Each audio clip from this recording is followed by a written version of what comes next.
अस्सलामुअलैकुम। मोहम्मद अज़हर सिद्दीक अपने programme political diaries के साथ हाज़िर खिदमत। 1 जुलाई 2024, 6 महीने गुजर भी गए और अगला साल शुरू हो गया। इन्हीं दिनों मैं लंदन में था, यूके में था, और ये सारी तकलीफ़ें, और मुझे याद है पीर का दिन है आज, और प्रोग्राम पॉलिटिकल डायरीज़ देख रहे हैं। 5 जून 2023 याद है जब मैंने पाकिस्तान के लिए कहा था कि पाकिस्तान को मिसाके पाकिस्तान की ज़रूरत है। चीज़ों को आगे लेके जाना है तो तमाम सियासी जमातों को कैसे आगे बढ़ना है। 9 मई के हवाले से मेरा आज भी ओपिनियन यही है कि एमनेस्टी देना होगी और चीज़ें आगे चलें। यानी आप कहा जाए कि आप यानी वो रिज़ल्ट हासिल कर सके, वो कमज़ोर केसेस है for number of reasons. Evidence कम है आपके पास, एविडेंस कोशिश भी आप करेंगे, आप एक दूसरे को ज़बरदस्ती तशद्दुद करके अगर उसे गवाही लेकर आप करेंगे तो वो अल्टीमेटली चलने वाली नहीं है। तो यहाँ री थिंकिंग की बात हो रही है। चलें आगे। 200 यूनिट्स के हवाले से आप लोगों की बहुत डिमांड थी, मैंने उस पर मैटर टेकअप कर लिया है और मैंने नेपरा को लिख दी है, और बहुत जल्द में इंशाल्लाह हाई कोर्ट में भी मैं आ जाऊँगा। मौजूदा PTI क़यादत के हवाले से जो कंट्रोवर्सीज़ चल रही हैं उस पर मैं कोशिश करूँगा थोड़ी सी बात कर दूँ आपसे। और शहरियों का डाटा जो रसाई तक लीक होने वाला मामला था, वो बड़ा सीरियस मामला आया है, और जस्टिस बाबर सत्तार का ऑर्डर जो जारी किया उन्होंने और टाइम दिया है, और साथ ही चेयरमैन PTA उन लोगों के ख़िलाफ़ तौहीन अदालत की कार्रवाई की भी शोकाज़ जारी कर दिया। और उज़्मा बुखारी क्यों भागती फिर रही हैं ये समझना है आपको। 200 से ज़ायद बिजली का जो बिलों का मसला है वो इस्तेसाल है, एक्सप्लॉयटेशन हो रही है पाकिस्तानी अवाम की। आपने ख़ुद देख लिया है कि मौजूदा हुकूमत PDM 1.0 से 0.5, निगरान हुकूमत से PDM 2.0 तक का सफ़र देखें आप। डॉलर पकड़ा नहीं गया, पेट्रोलियम की कीमतें इनके काबू में नहीं, और तबाही और बर्बादी कर दी है। एक्सपोर्ट आपकी गिर गई है, GDP की आपकी पोजीशन आपके सामने है, कर्ज़ों के भरमार हो गया। इल्ज़ाम पाकिस्तान तहरीक इंसाफ पे जब लगाने की कोविड 2 साल तो कोविड था इमरान खान की गवर्नमेंट में, करप्शन और बातें बड़ी हैं। करप्शन की जितना इमरान खान इस सिस्टम का शिकार हुआ है पॉलिटिकल इंजीनियरिंग का, आप लोग तो ज़रा बर भी नहीं हो सके, आप लोग तो निकल गए, बाहर भाग गए। इमरान खान आज भी पीछे नहीं हटने वाला, ये मैं बता दूं आप लोगों को। कुछ लोगों को ये समझ नहीं इमरान खान पीछे हट जाएगा, सवाल ही पैदा नहीं होता है। अभी जो इशू मैंने लिया है वो आप लोगों की तरफ से बात बड़ी वाज़ेह सामने है। 200 यूनिट तक बिजली की कीमतों का एक स्टैटिक पोजीशन है। जैसे ही 201 पे जाएंगे तो बिल जो है गालिबन 400 गुना बढ़ जाएगा। और वापडा का जो मीटर रीडर है चेक करने आएगा ना, तो वो 150 यूनिट को भी 200 से ज़्यादा यूनिट लिखेगा।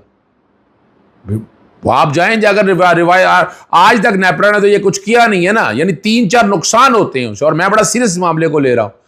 एक तो आपको सरचार्ज बढ़ जाएगा, उसके ऊपर जो जुर्माना है ना, आप दौड़ लगाते रहे रिवर्स कराने के लिए। मैंने बड़ी जान लड़ाई है, 3 साल लगे थे मुझे एडजस्टमेंट के लिए। और नेपरा को के अगेंस्ट अपने तौर पर जो मामला मैंने लेकर जाने थे, कोशिश करनी थी, वो मैं अपने तय करता रहा हूँ। ये रिकॉर्ड की चीज़ें फिर क्या होगा, यानी ओवर बिलिंग हो गई है तो रिवर्सल के लिए आना है, तो बड़ा एक पेचीदा सा सिस्टम दिया हुआ है, ये रोकना है। वैसे बड़ी बातें करते रहे, बड़ी भड़कें लगी थी, और वज़ीर दाखिला ने आगे भी कहा था कि जनाब मैं बिजली चोरों के खिलाफ बहुत बड़ी कार्रवाई कर रहा हूँ। क्या कार्रवाई कर रहे हैं आपके सामने? आज तक क्या हो सका? स्मगलिंग रुक सकी? नहीं रुक सकी। चोरी रुक सकी? नहीं रुक सकी। लाइन लॉसेज रुक सके? नहीं रुक सके। तो ये रिकॉर्ड की बातें अभी नेपरा को कहा है, और 200 यूनिट से आगे 6 महीनों के वाले जो बातें आनी है वो सारी मैं ले चुका हूँ। और इंशाअल्लाह अज़ीज़ आप आने वाले वक्त में देखेंगे, मेरी पूरी कोशिश होगी मैं आप तक ये रिलीफ लेकर दूँ। पब्लिक इंटरेस्ट में बहुत से काम किए हैं। अब मेरी तो तारीख बड़ी पड़ी है इस बारे में, जितने मैं काम कर सकता हूँ। फ़र्क सिर्फ इतना है, मैं खटकता हूँ दिल यज़दा में कांटे की तरह। लोग बहुत से हमारे ऐसे लोग हैं जो आग लगती है, भाई आग लगती रहे, भाई मैंने तो ये काम करते रहना, ये करता रहूँगा। मौलाना फजल रहमान के हवाले से एक बात बता दूँ, जो मैं यूके में हमारे दोस्त हैं उन्होंने बताया कि यूके की गवर्नमेंट, वहाँ के जो पार्लियामेंटेरियन है, वो प्रेशर बहुत है कि पाकिस्तान के अंदर ये जो लाकानूनियत हो रही है, फसाइयत हो रही है। और जिस तरह यूके की अमेरिकन पार्लियामेंट के हवाले से है, वो कह रहे हैं कि पहले यहाँ से है, और बहुत सी और ये आतिफ खान ने भी ये बात कह दिया है कि यूके पार्लियामेंट से, यूरोपियन यूनियन से, ऑस्ट्रेलिया से एक बहुत बड़ी तादाद पार्लियामेंटेरियन की पाकिस्तान आ रही है, वो आके यहाँ पर सारे मामला को देखेगी, इसकी इंक्वायरी और इन्वेस्टिगेशन करेगी। तो हालात तो बुरे आ गए ना। लेकिन मैं क्रेडिट देता हूँ इस हवाले से, अगर ये बात ऐसी है कि वहाँ बुनियादी हकूक़ के तहफ़्फ़ुज़ के लिए आवाज़ें उठ गई। कसूर तो शुरू में गवर्नमेंट गिराने के हवाले से यार का आपको पता है कि जिसका किसी का कसूर है वो सामने आ चुका है, लेकिन ये एक पॉजिटिव इम्पैक्ट है कि यूके की गवर्नमेंट के अंदर से भी आवाज़ें अब उठ रही हैं और पाकिस्तानी गवर्नमेंट पे प्रेशर आ रहा है, और इसका अल्टीमेट इम्पैक्ट आने वाले दिनों में आप देखेंगे। और उम्मीद बड़ी है, इमरान खान के बारे में मैं कह चुका हूँ कि बहुत जल्द बाहर आने के हवाले से बड़ी बातबाजी आ जाएगी। फजलुर रहमान ने, लगता यही है कि फजलुर रहमान को पैगाम कहीं ना कहीं से तो आया है, और जो उसने कह दिया कि 8 फरवरी के नताज किसी तरह काबिल कबूल नहीं है, दोबारा इलेक्शन की तरफ जाएं।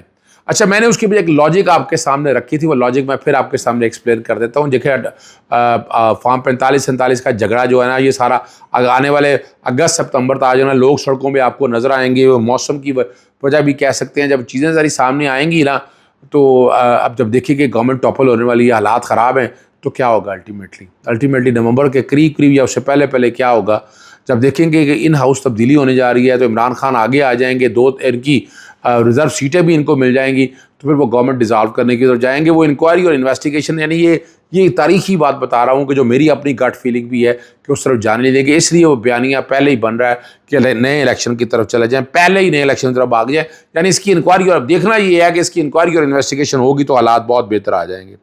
और अब आपके सामने ज़रा मैं जो बड़ी बात है ना, पाकिस्तानी और इंडियन क्रिकेट के दौरान दो बड़े इंडियन क्रिकेटर प्लेयर जो हैं, रोहित शर्मा और विराट कोहली, उनने T20 वर्ल्ड कप जीतने के बाद इज़्ज़त के साथ रिटायरमेंट का ऐलान कर दिया।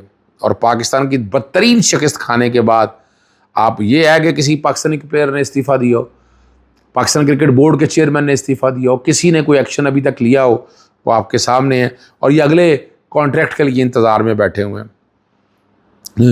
Chairman Pakistan telecommunication authority मेम्बरान को तौहीन अदालत के जो शोकाज नोटिस भी जारी हो गए हैं, और बाबर स्टार का जो फैसला है वो कोशिश करूंगा बैकग्राउंड पे चल जाए। वो चीज़ा मैं चीज़ें आपके सामने मैं रख देता हूँ, जो बातें सारी कही हैं। ये बुशरा बीबी ऑडियो लीक्स वाला और साकिब निसार साहब के बेटे वाला मामला है, और जस्टिस बाबर सत्तार ने ऑडियो लीक्स वाला फैसला जारी किया है, और ये तकरीबन 28 सफ़ों पर मुश्तमिल फैसला है ये। और जो बातें कही हैं वो बड़ी भयानक हैं, और वज़ीर आज़म के ज़िम्मे ड्यूटी लगाई है। जैसे लाहौर हाई कोर्ट का फैसला आया था कि किसी में मुदाखलत, जजी से मिलना, पुलिस के बारे में, वो बड़ी चीज़ें बड़ी वजाहत के साथ सामने आ गई हुई हैं। और कानून के मुताबिक शहरियों के किसी किस्म की भी सर्विलेंस गैर कानूनी है। रियासत की ज़ेर सरपरस्ती लाल और अपना इंटरसेप्शन जो है ना, लॉफुल इंटरसेप्शन मैनेजमेंट सिस्टम के ज़रिए 4 मिलियन शहरियों की सर्विलेंस की जिम्मेदारी वफाकी हुकूमत पर आयद होती है। वज़ीर-ए-आज़म काबीना मेंबरान इस मास सर्वेलेंस के इज्तिमाई और इनफरादी तौर पर जिम्मेदार है, और अदालत उम्मीद करती है कि वज़ीर-ए-आज़म तमाम इंटेलिजेंस एजेंसी से रिपोर्टें तलब करके मामला काबीना के सामने रखेंगे। वज़ीर-ए-आज़म लॉफुल मैनेजमेंट सिस्टम से मुतल्लिक 6 हफ्तों में अपनी रिपोर्ट अदालत में जमा कराने के पाबंद होंगे। वज़ीर-ए-आज़म बताएं कि कानून और आइन की बरखिलाफ शहरियों की सर्वेलेंस जारी है। वज़ीर-ए-आज़म बताएं कि लॉफुल अपना इंटरसेप्शन जो है ना, मैनेजमेंट सिस्टम की तनसीब और मास सर्वेलेंस का जिम्मेदार कौन है, जिस तरह लगवाए गए ये सारे। वज़ीर बताएं कि सर्वेलेंस सिस्टम के इंचार्ज कौन है जो शहरियों की प्राइवेसी को मुतासर करता है। तमाम टेलीकॉम कंपनियां लॉफुल इंटरसेप्शन मैनेजमेंट से मुतल्लिक अपनी रिपोर्ट 5 जुलाई तक जमा करवा दें। तमाम टेलीकॉम कंपनियां यकीनी बनाएं कि जो है ना, लॉफुल इंटरसेप्शन मैनेजमेंट सिस्टम के उनके सिस्टम तक रसाई ना हो। टेलीकॉम कंपनियां अपना डाटा सिर्फ मुकदमात की तफ्तीश के लिए तहकीकाती इदारों को शेयर करना जारी रख सकती हैं। उसके लिए आपको पता है अदालत से इजाज़त लेनी होती है, और एक पूरा प्रोसेस है। और चेयरमैन PTA को तो तौहीन अदालत का शोका से नोटिस जारी हो गया। PTI के मेम्बरान को भी तौहीन अदालत के नोटिस जारी हो गया। चेयरमैन PTA और PTI मेम्बरान का 6 हफ्तों में तौहीन अदालत का नोटिस का जवाब जमाने का हुक्म है, और उनसे पूछा गया उनके खिलाफ तौहीन अदालत की कार्रवाई क्यों। अदालत समझती है कि PTA बज़ाहिर अपनी रिपोर्ट में सर्वेलेंस सिस्टम से मुताल्लिक गलत बयानी मुख्तलिफ ऑर्डर्स का जिक्र किया हुआ है। PTA lawful interception management system नामी सर्वेलेंस सिस्टम से मुताल्लिक सर्वर और लिफाफे में रिपोर्ट जमा कराए। PTA बताए कि ये सर्वेलेंस सिस्टम क्या तनसीब किया गया है, किस किस को इस सिस्टम तक रसाई हासिल है। वफाकी हुकूमत इन चैम्बर समात की दरख्वास्त मुस्तरद की जाती है। ताहम वफाकी हुकूमत भी इजाफी दस्तावेज़ात सर्वे और लिफाफे में जमा करवा सकती है। फैसले की कापी वज़ीर-ए-आज़म, सेक्रेटरी काबीना डिवीजन और चेयरमैन PTA कोमल दरामद के लिए भिजवाई गई है। 4 सितंबर 2024 को केस की समाअत मुलतवी कर दी गई है। मोहतरमा बेनज़ीर भुट्टो के केस का जिक्र भी इसके अंदर हुआ है, जस्टिस काजी फायज़ीसा के केस का जिक्र भी हुआ है, जिसमें ये सारी बातें, और ये देखिए तारीख़ी तौर पर आपके सामने है जो कुछ होता रहा है। और ये बड़ा ज़बरदस्त सिस्टम हो सकता है, लेकिन ये इस्तेमाल गलत होता रहा है। ये सियासी इंजीनियरिंग के लिए, पॉलिटिकल इंजीनियरिंग के लिए, इन कामों के लिए इस्तेमाल होता रहा है। जजिस की कॉलें टेप करना और बाकी लोगों के हवाले से, और बहुत सी चीज़ें हैं जो रिकॉर्ड के ऊपर आपके सामने आ चुकी हैं। और ज़्यादती तो है, इस निज़ाम के साथ ज़्यादती है। अब जितना मर्ज़ी आप कह दें, बिजली के बिलों में आपको पता है लोग बड़ी बातें करते रहे, और जो यहाँ हम सारा कुछ देखते रहे। अब राशिद महमूद ने सवाल किया ना उनके सामने, और उनका बिजली का बिल बहुत ज़्यादा आया है, और वो भाग गई वहाँ से मौके के ऊपर, चूँकि वजह ये फेस नहीं कर सकते। आपने अवाम के साथ बड़ा जुल्म किया है, बिजली में, गैस में, पानी में, आम महंगाई में अगर उठाकर देखें। और आपने भी अभी तो पोल्ट्री की प्रोडक्ट से ऊपर सेल टैक्स लगा दिया आपने, यानी अपना उसके ऊपर अलहदा, फीड के ऊपर अलहदा है और अद्वियात के ऊपर अलहदा है। तो उसका इम्पेक्ट जो है वो आम आदमी के जो एक खुराक खाता है उस पर पड़ेगा। इसके नताइज बड़े भयानक हैं, सोचा किसी ने नहीं। सोचें और अमल करें। इजाज़त चाहता हूँ। अस्सलाम वालेकुम, अल्लाह हाफ़िज़।